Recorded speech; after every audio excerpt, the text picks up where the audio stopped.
এক প্রচণ্ড হতাশাজনক এক অন্ধকারময় জীবন আমাদের গোটা দেশ জুড়ে সবার জন্য নেমে এসেছিল। কিন্তু আল্লাহর অসীম রহমত, আমরা ভাবি একরকম, আমাদের কল্পনা শক্তি একটা পর্যায়ে গিয়ে শেষ হয়ে যায়, কিন্তু বাস্তবে ঘটে তার চাইতো অন্যরকম কিছু। এবং আমাদের জীবনে জুলাই অভ্যুত্থান নামে একটা পর্ব আসলো, যেটা আসলে জুলাই এবং আগস্ট মাস মিলে হয়েছে। এখানে সোনা ভাই বলেছেন মুক্তিযুদ্ধের চেতনার কথা। মুক্তিযুদ্ধের চেতনা তো একটা ছিলই, সেই চেতনাটা কি? সেটা হলো মুক্তির চেতনা। মুক্তিযুদ্ধের লক্ষ্যটা ছিল মুক্তি পাওয়া, ঔপনিবেশিক পাকিস্তানি শাসন শোষণ থেকে মুক্তি পাওয়া, এটাই তো মুক্তিযুদ্ধের চেতনা। তাহলে আসল চেতনাটা হলো মুক্তির চেতনা। 24-এর অভ্যুত্থানের চেতনাটা কি? মুক্তির চেতনা। তার মানে আমরা এটা ডিফারেন্সিয়েট করা, আলাদা করা, কোনটা বড় কোনটা ছোট। মুক্তিযুদ্ধ বাংলাদেশের জনগণের ইতিহাসে সবচাইতে বড় ঘটনা, এটাকে কেউ চাইলেও খাটো করতে পারবে না। মুক্তিযুদ্ধ না হলে আমরা এই ভূখণ্ড পেতাম না, স্বাধীন ভূখণ্ড পেতাম না। সেটা তার মহিমায় সমুজ্জ্বল আছে, থাকবে। কিন্তু তাই বলে 24-এর চেতনার কথা কি আমরা বলতে পারবো না? দুটোই মুক্তির চেতনা, দুটো ঘটনাই ঘটেছে মুক্তির চেতনা থেকে।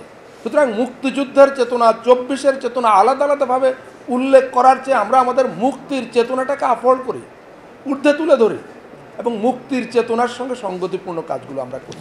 এই যে জুলাই অভ্যুত্থানের মধ্য দিয়ে কম বেশি প্রায় 2000 মানুষ, 1500-এর উপরে, 2000-এর নিচে, হয়তো অনেক সংখ্যা এখনো পর্যন্ত হিসাবে আসেনি, এতগুলো মানুষ জীবন দিয়েছে মাত্র 4 সপ্তাহের মধ্যে। হত্যা করা হয়েছে, গণহত্যা পরিচালনা করা হয়েছে। কম বেশি 30,000 মানুষ অঙ্গহানির শিকার হয়েছেন, গুরুতর আহত হয়েছে। এগুলো কি শুধুমাত্র ছোটোখাটো কোনো রাজনৈতিক আন্দোলনে ঘটে? এটা রীতিমতো একটা যুদ্ধাবস্থা ছিল। আগেকার যুদ্ধে লাখো লাখো মানুষ প্রাণ হারাতো, এখনকার যুদ্ধের এই যে দেখুন রাশিয়া ইউক্রেন যুদ্ধ কতদিন, 2 বছরের বেশি, প্রায় 3 বছর হতে চলল। সেখানে কিন্তু লাখে লাখে মানুষ মারা যায়। আপনি যুদ্ধ বলতে সব যুদ্ধকে 71-এর মতো মনে করার দরকার নেই, সব যুদ্ধকে 65 সালের ভারত পাকিস্তান যুদ্ধের মতো মনে করার দরকার নেই। যুদ্ধাবস্থা, এখনকার যুদ্ধে মানুষ কম প্রাণ হারায় কিন্তু ক্ষয়ক্ষতি অনেক বেশি হয়।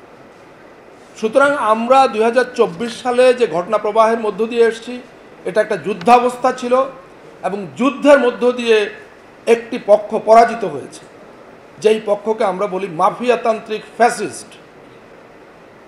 সেই মাফিয়াতান্ত্রিক ফ্যাসিস্ট শক্তি পরাজিত হয়েছে জনগণের কাছে।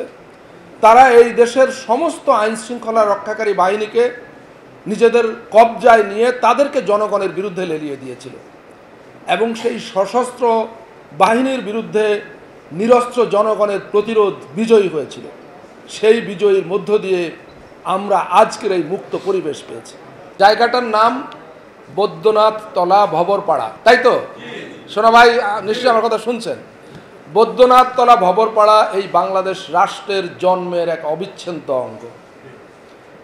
1971 সালের 17 এপ্রিল সেখানে মুজিবনগর সরকার শপথ গ্রহণ করে, ডিক্লারেশন অফ ইন্ডিপেন্ডেন্স সেখান থেকে প্রকাশ করা হয়। আমরা আজকে যেটা কনস্টিটিউশনে ইনক্লুড করার চেষ্টা করছি, ইকুয়ালিটি, হিউম্যান ডিগনিটি এবং সোশ্যাল জাস্টিস, সাম্য, মানবিক মর্যাদা এবং সামাজিক সুবিচার, আমাদের মুক্তিযুদ্ধের মূল চেতনা কিন্তু এটা। সোনা ভাই দ্বিমত করবেন? ডিক্লারেশন অফ ইন্ডিপেন্ডেন্টটাই আমাদের মুক্তিযুদ্ধের চেতনা, মুজিবনগর থেকে ঘোষণা করা হয়েছিল। দুর্ভাগ্যক্রমে 1972 সালে আমাদের যে সংবিধান প্রণয়ন করা হয়, সেই সংবিধানে এই 3টি জিনিসকে মূলনীতি করা হয়েছিল না। জুলাই অভ্যুত্থানের পর বর্তমান যে সংবিধান সংস্কার কমিশন, বর্তমান যে রাষ্ট্র সংস্কারের উদ্যোগ, সেখানে এই মুক্তিযুদ্ধের 3টি ঘোষণাকে সংবিধানে অন্তর্ভুক্ত করার উদ্যোগ নেওয়া হয়েছে। আমি আবার ফিরে যাই মুজিবনগর বা বৈদ্যনাথ তলায়। যে বৈদ্যনাথ তলা বা ভবরপাড়ায় এই ঐতিহাসিক ঘটনা ঘটেছিল, যেখান থেকে বাংলাদেশ রাষ্ট্রের আনুষ্ঠানিক যাত্রা শুরু হয়েছিল, সেই জায়গাটির নাম মুজিবনগর হয়েছে।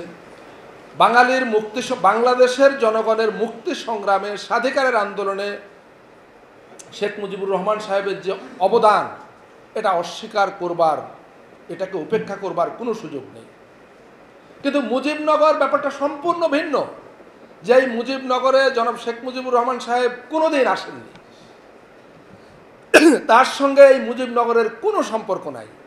তার নামে মুজিবনগর কেন হলো, এই জায়গার নামকরণ কেন হলো আমি ঠিক জানি না। এই জায়গার নাম হতে পারত মুক্তিনগর, যেখান থেকে বাংলাদেশের জনগণের মুক্তির সংগ্রাম আনুষ্ঠানিক রূপ পেয়েছিল। মুক্তিনগর বলেন বা মুক্তিপুর বলেন, এটার সঙ্গে মুক্তি শব্দটা যুক্ত হবে, কিন্তু এমন একজন ব্যক্তির নাম যুক্ত হয়েছে যিনি এখানে কখনো আসেননি, তিনি এটা কখনো অ্যাফোর্ড করেননি। আমি প্রশ্ন রেখে গেলাম আপনাদের মেহেরপুরবাসীর সামনে, আমার জেলার জনগণের সামনে, যে এই জায়গাটার নামের সঙ্গে কোন কথাটা বেশি প্রাসঙ্গিক, কোনো ব্যক্তির নাম না মুক্তি বা স্বাধীনতা শব্দটি, এটা আপনারা বিবেচনা করবেন।